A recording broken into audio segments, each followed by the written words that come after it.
दोस्तों, एक और नया दिन और मैं बलजीत परमार हाजिर हूँ एक नई कहानी, एक नया किस्सा लेकर। आज से 2 दिन पहले, मतलब 13 तारीख को अंडरवर्ल्ड सरगना छोटा राजन का जन्मदिन था। बहुत से लोगों के आपने भी पढ़े होंगे मैसेजेस हमारी चैनल पे कि छोटा राजन के ऊपर आपने बहुत दिनों से कोई तबसरा नहीं किया, कोई छोटे राजन की बात नहीं की। तो मैंने अपने दोस्तों को बोला कि ये मेरी चैनल जो है ये कोई इंडिविजुअल प्रोग्राम करने की नहीं है। मैं तो ओवरऑल क्राइम की बात करता हूँ, जुर्म की दुनिया से जुड़े हुए लोगों की, या उसके जो किरदार हैं उनकी, या जो हालात थे, जो समय था, जिस किस्म से वो दौर चला, आज भी चल रहा है काफ़ी हद तक, लेकिन कुछ तरीके बदले हैं, दौर वही है। तो लेकिन कुछ बहुत सारे लोगों का ये कहना, छोटा राजन का बर्थडे तक याद रखना, मुझे कहीं ना कहीं लगा कि एक ख़ास किस्म की फॉलोइंग जो है वो अंडरवर्ल्ड के लोगों की होती है। तो छोटा राजन से मेरा भी बहुत पुराना रिश्ता रहा है। आपने देखा होगा मैंने 3-4 एपिसोड किए। एक ज़माने में जब वो दाऊद के साथ मिलके काम कर रहा था, मुंबई से अशोक जोशी के मर्डर के बाद जब वो शख्स दुबई पहुंचा, दाऊद के साथ हाथ मिलाया, दुबई में रहने लगा, एक बंगला भी वहाँ पे इसको दाऊद ने खरीद के दिया। तो पूरा सेटअप जो था वो पूरी तरह से छोटा राजन का भी दाऊद की तरह दुबई में ही हो गया था। हालांकि कहने को उसका जो हेडक्वार्टर था वो तिलक नगर चैम्बूर ही गिना जाता था, लेकिन एरिया ऑफ ऑपरेशन जो था, कमांड ऑफ ऑपरेशन जो थी, वो दुबई शिफ्ट हो गई थी। तो बहुत से काम दाऊद ने छोटा राजन से करवाए, या ऐसे कहो कि मिल के किए। और एक पूरा सबसे बड़ा अंडरवर्ल्ड का ग्रुप जो उस समय उभर के आया, वो दाऊद और छोटा राजन का ही ग्रुप था, जिसको डी कंपनी कहते थे, आज भी कहते हैं। तो मेरा वास्ता छोटा राजन से उन्हीं दिनों का है जब मैं दुबई जाया करता था अशोक जोशी के मर्डर के बाद 88 में। तो काफ़ी सारे लोग, मैंने 3-4 एपिसोड में जिक्र किया है कि कैसे एक बार इम्पीरियल होटल में, एक बार ऑस्ट्रिया होटल में जहाँ मैं ठहरा हुआ था, वहाँ छोटा राजन के लोगों से मेरी मुलाकात होती रहती थी जो अशोक जोशी केस में इन्वॉल्व थे और नेपाल के रास्ते दुबई पहुँचे थे। तो उन्हीं दिनों में कुछ और काम जो पंजाबी कम्युनिटी के थे, साइन कोली बड़ा एरिया के, वो छोटा राजन ने करवा के दिए। मैंने उसके ऊपर भी एपिसोड बनाया है कि कैसे एक बार वीर खालसा दल के सरदार जी लोगों को उनके घर और गुरुद्वारा बनाने की ज़मीन पे जो काम रोका था, वो छोटा राजन ने अपने लोगों को बोल के दोबारा फिर चालू करवा के दिया। उसी तरह मेरे एक मित्र अश्विन धाम के पिताजी का घर जो न्यू बॉम्बे में बब्बू पंजाबी ने काबू करके रखा था, उसको खाली करवाने में छोटा राजन ने मेरे उस दोस्त की मदद की। तो इस किस्म के काम छोटा राजन करता रहता था, जहाँ कहीं उसको लोग जानते थे और उसका अपना कोई नुकसान नहीं होता था तो वो हेल्प जरूर करता था अपने जानने पहचानने वाले लोगों की। तो अपना काम तो मैंने कभी कुछ से लिया नहीं। दुबई ऑफिस में दाऊद इब्राहिम के पर्ल सेंटर वाले ऑफिस में मेरी अक्सर मुलाकात छोटा राजन से हो जाया करती थी। जब कभी दाऊद ऑफिस में नहीं होता था तो मैं उसके साथ लगती जो कैबिन थी लंबी सी एक, उसमें छोटा राजन बैठा करता था। मैं वहाँ पे छोटा राजन के साथ बैठ के भी गप्पे लड़ा लिया करता था जब कभी मेरे पास टाइम हुआ करता था। तो उन्हीं दिनों में ये सब काम धंधे चलते रहे। अचानक 1989 में एक दिन खबर आती है कि छोटा राजन की शादी जो है वो दुबई में हो गई है। और तभी ये कोई इंटरनेट वगैरह नहीं था, मोबाइल फ़ोन नहीं थे, सोशल मीडिया नहीं था, कोई कम्युनिकेशन लाइंस बहुत लिमिटेड हुआ करती थी, हर आदमी तक पहुंच नहीं सकता था। तो एक अफवाह मुंबई में बहुत बड़े लेवल पे उड़ी कि छोटा राजन ने धर्म बदली करके मुस्लिम धर्म अख्तियार करके दुबई में मुस्लिम तरीके से शादी की है, मतलब कि निकाह कर लिया है। तो 2 दिन तक ये र्यूमर मुंबई के मीडिया सर्कल्स में चलती रही, लेकिन उनको कंफर्म कौन करे। तो दूसरे दिन ये जब बातें सामने आई तो मैं तो भाई बातचीत करते रहता था, 89 की बात है। तो मैंने दाऊद इब्राहिम को फ़ोन लगाया कि ऐसी ऐसी खबरें मुंबई में फैल रही हैं, क्या वाकई छोटा राजन ने धर्म तब्दील कर लिया है और वाकई क्या उसने निकाह किया है।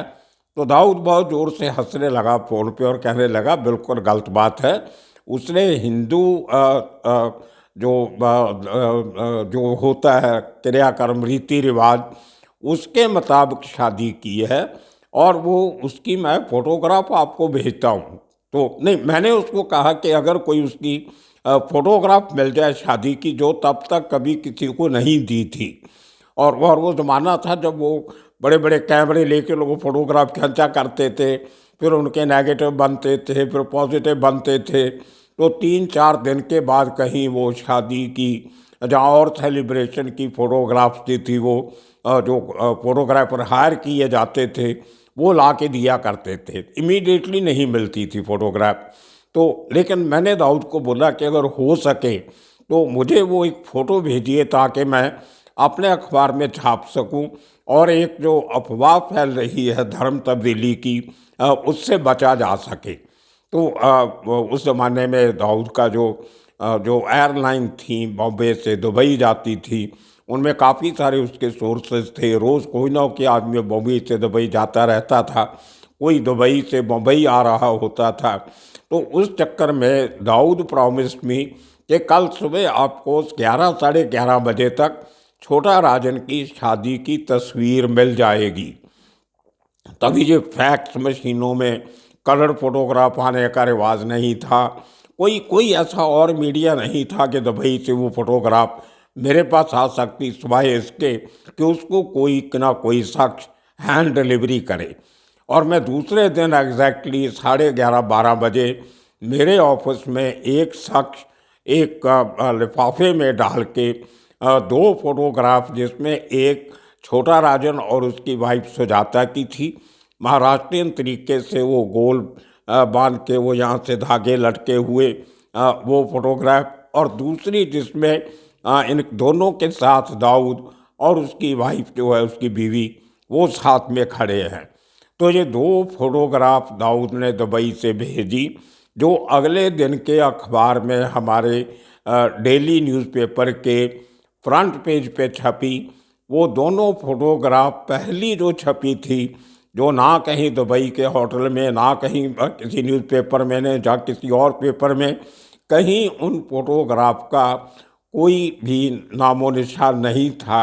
पहली बार छोटा राजन की शादी की फ़ोटो, और वो भी दाऊद के साथ और उसकी बीवी के साथ खड़े हुए, वो मैंने अपने अखबार द डेली में छापी थी। और वो मेरे कहीं ना कहीं किसी दोस्तों के पास होगी, मैंने तो कभी कटिंग संभाल के नहीं रखी। आज भी कुछ पुरानी, मैं जिन बातों का जिक्र करता हूँ, मेरे कुछ पुराने दोस्त जो कलेक्टर्स थे, जो रिपोर्ट्स, क्राइम की रिपोर्ट संभाल के रखा करते थे, वो मुझे बीच बीच में कुछ ना कुछ भेजते रहते हैं। और मैं आशा करता हूँ, उनको रिक्वेस्ट करता हूँ अपने सब दोस्तों को कि अगर किसी के पास वो द डेली न्यूज़पेपर की कटिंग पड़ी हो जिसमें छोटा राजन की शादी की तस्वीरें छपी थी, तो प्लीज़ वो मुझे ज़रूर भेजिए ताकि मैं वो तस्वीरें एक बार फिर अपने व्यूअर्स के साथ साझी कर सकूं। तो वो उसके बाद फ़ोटो छपने के बाद वो छोटा राजन का मुझे फ़ोन आया कि आपने बहुत बड़ा एक काम कर दिया। मुझे भी काफ़ी लोग फ़ोन करके पूछ रहे थे, मेरे घर वालों को पूछ रहे थे, रिश्तेदारों से सवाल जवाब होने लगे थे कि छोटा राजन ने तो धर्म तब्दील कर लिया, आपने जो फोटोग्राफ छाप के बहुत बड़ा एहसान किया, अब आएगो दुबई आओगे तो मिले बिना नहीं जाना, आपके साथ बैठ के चाय का कप पिएंगे। तो ये एक उन दिनों में इसकी जो शादी की फ़ोटोग्राफ्स पहली बार छापने का मौका मेरे अखबार को नसीब हुआ, मैं उसमें साधन बना। तो इस तरह से छोटा राजन के साथ मेरी लगातार मुलाकातें होती रहती थी, टेलीफोन पे बात होती रहती थी। कोई जो मारामारी होती थी, एक गैंग ने दूसरे गैंग का बंदा मार दिया, तो उसमें अफवाह उड़ती थी कि फलां बंदे ने फलां को मारा है। तो मैं हमेशा कंफर्म करता था, क्योंकि पुलिस वाले भी काफ़ी देर के बाद बताते थे। इमीडिएटली क्राइम ब्रांच या लोकल पुलिस आपको नहीं बताती थी कि मरने वाले बंदे को मारा है तो किसने मारा है, वो एक्सीडेंट है जो मर्डर है, या इस किस्म के बहानेबाजियाँ चलती थी, या कुछ बड़ा गिरोह पकड़ा गया, कुछ 6-7 लोग पकड़े गए। अब वो किसके लोग हैं?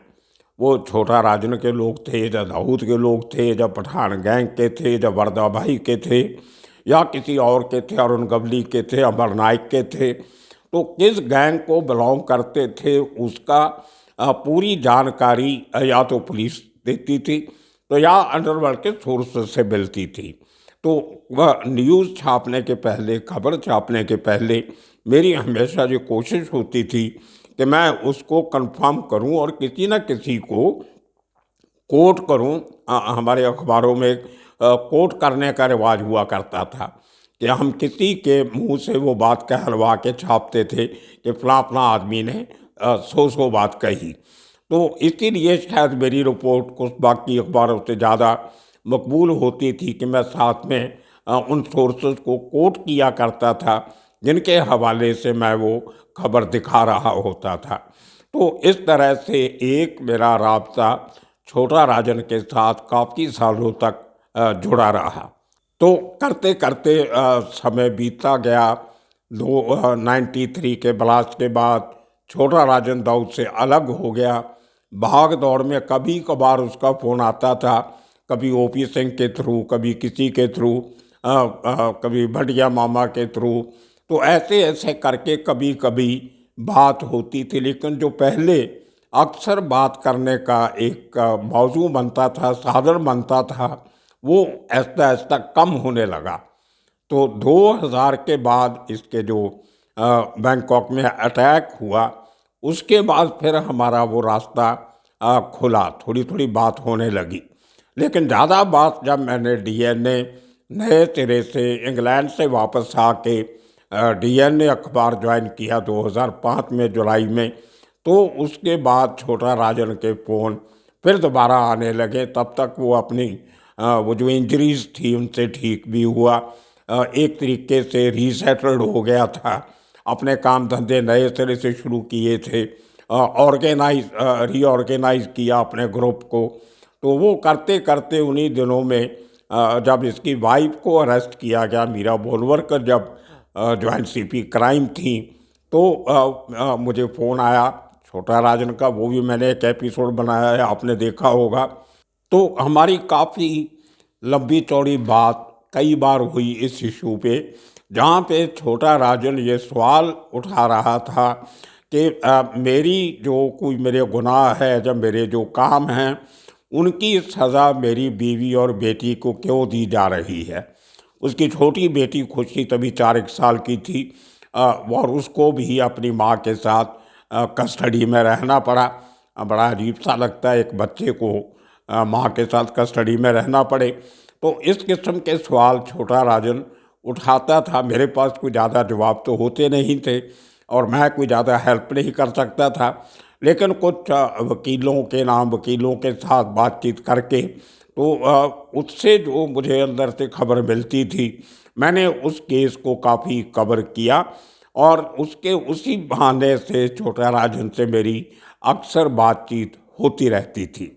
उसके पहले आपको मालूम है 97 में मेरे ऊपर अटैक हुआ। उसके बाद उसने अपनी गलती मानी, बोला कि मुझे लोगों ने भड़का दिया था, मैंने किसी के बहकावे में आ गया था। लेकिन उसके बाद मैंने वो एपिसोड भी बनाया जब मुझे फ़ोन आया कि आइदा से विक्की मल्होत्रा का फ़ोन आया कि आप चिंता मत करो, आगे से मैं आपका हाल चाल पूछता रहूँगा, जो हुआ गलत हुआ तो नाना आपको फ़ोन करेगा। खैर वो लंबी चौड़ी कहानी मैं आपको कई बार आगे सुना चुका हूँ। तो बात चली थी छोटा राजन के जन्मदिन की। आज 2015 से वो शख्स दिल्ली की तिहाड़ जेल में है। उसके बाद आने के बाद उसका एक बाईपास सर्जरी भी हुआ।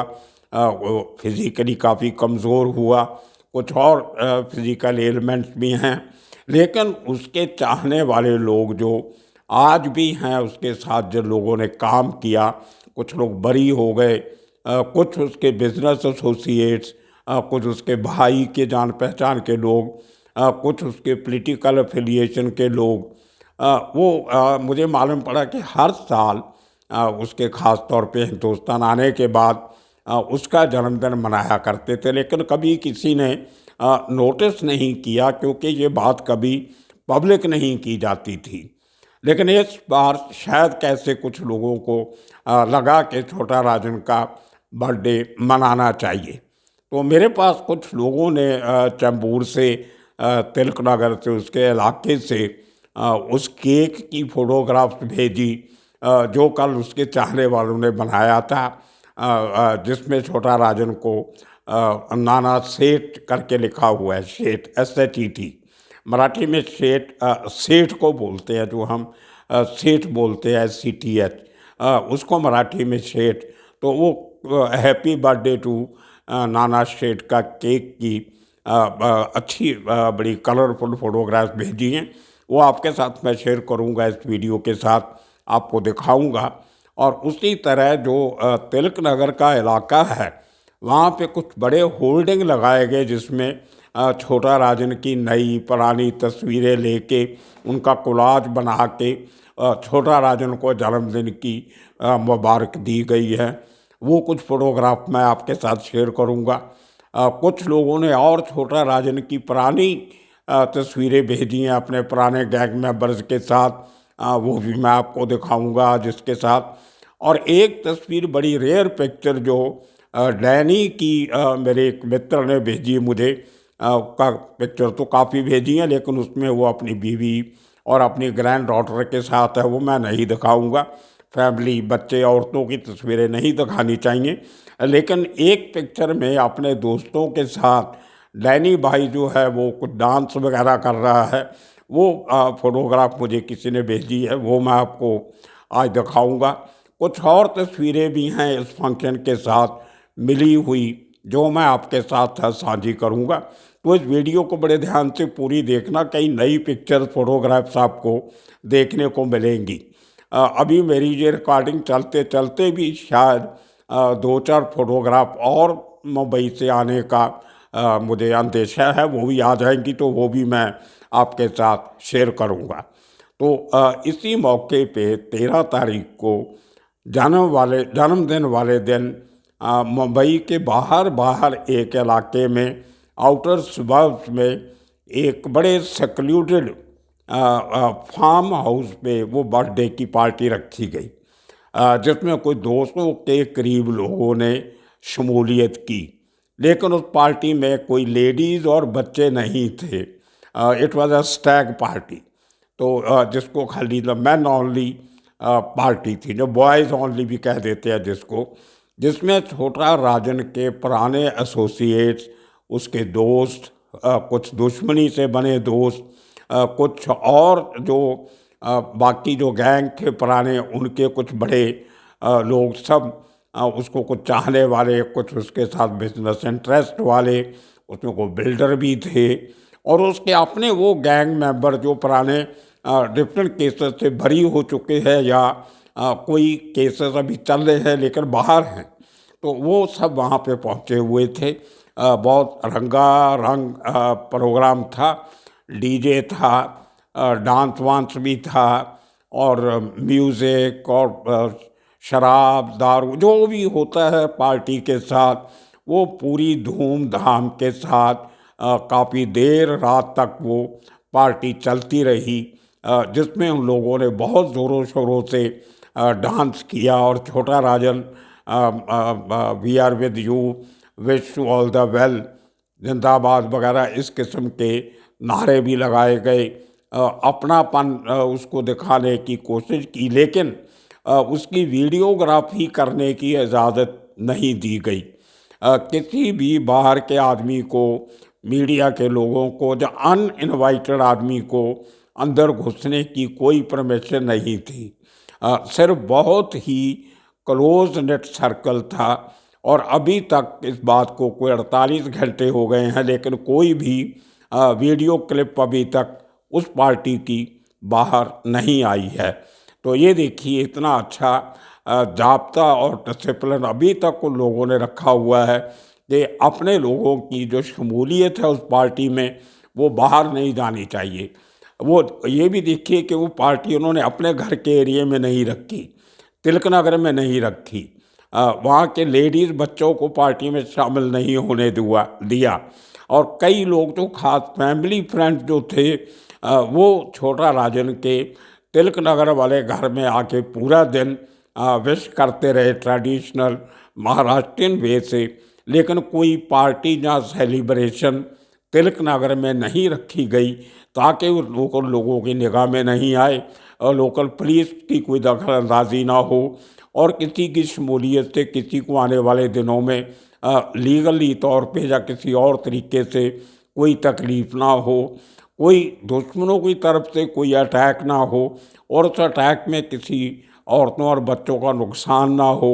तो ये सब चीज़ों को मद्देनज़र रखते हुए फैसला ये किया गया कि पार्टी तिलक नगर से दूर कहीं दुनिया की लोगों की नज़रों से दूर एक आइसोलेटेड जगह पर रखी जाए जहाँ तक किसी की नज़र ना पड़े। तो ये पार्टी कल वहाँ पे 13 तारीख को रात को हुई, जो 14 तारीख सुबह तक चलती रही। तो ये एक छोटा राजन की ज़िंदगी का एक हिस्सा जो मैं आपके साथ शेयर करना चाहता था। कोई मकसद नहीं था उसका बर्थडे मनाने का या कुछ करने का, लेकिन ये क्राइम चैनल है और मेरे बहुत सारे दर्शकों ने जो सवाल किया था कि आप छोटा राजन को इतनी बार मिल चुके हो तो उसका जिक्र जरूर होना चाहिए। तो मैंने अपने दर्शकों की डिमांड को सामने रखते हुए आज का जो स्पेशल एपिसोड बनाया है। देखते हैं आपको कैसा लगा। देखते रहिए, आने वाले दिनों में और किस्से कहानियाँ लेके फिर हाजिर होंगे। तब तक के लिए सबका शुक्रिया, धन्यवाद।